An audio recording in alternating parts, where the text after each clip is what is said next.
और ये 2014 में भी लंदन प्लान बना था, जब पाकिस्तान आगे की तरफ जा रहा था, जब नवाशी पाकिस्तान के अंदर ज़र्ब अज़ब और एनर्जी क्राइसिस के खात्मे के लिए नए पावर स्टेशन लगा रहे थे, तो उस वक्त भी इमरान नियाजी और एक मौलाना साहब और परवेज लाई ने गठजोड़ करके, एक रिटायर्ड सरकारी अफसर भी था, तो मुल्क के खिलाफ प्रोपेगेंडा किया था।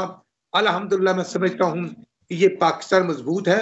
ये जुल्फी बुखारी, ये इमरान नियाजी, इनकी हायर की हुई, मैं समझता हूँ जो ये लॉबिंग करते हैं, जो ये फर्म्स को हायर करते हैं, ये पाकिस्तान का खजाना जो लूटा हुआ वो वहां पर देते हैं, और उसके बाद कोई पाकिस्तान का वैल्यूएशन नहीं हो सकता। हंसते बसते पाकिस्तान का खैर खा कोई नहीं। हाँ, पाकिस्तान को जानने के लिए अमेरिकन, इंडियन और इंटरनेशनल राह मिलकर एजेंट्स को पैदा करती है, प्रमोट करती है, सपोर्ट करती है, फाइनेंशियल सपोर्ट करती है, जिनकी शक्ल में एक जुल्फी बुखारी जैसे शख्स भी।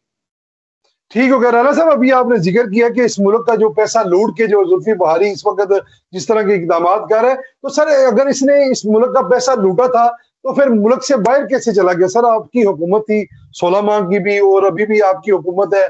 शहजाद जो थे इनके पीटीए के, वो भी बाहर बैठे हैं, शहबाज गिल साहब भी बाहर बैठे हैं, जुल्फी बुखारी भी बाहर बैठे हैं, तो ये तो हुकूमत का काम नहीं था रोकना उनको? नहीं, मैं समझता हूँ कि हमारी हुकूमत, तो आपको पता है कि 8 फरवरी को इलेक्शन होते हैं, उसके बाद मार्ज वजूद में आई है, और उसके लिए तकरीबन को 20-25 दिन का प्रोसीजर होता है, जो करते करते तो ये उससे पहले भाग चुके थे, क्योंकि ये वारदातिये थे।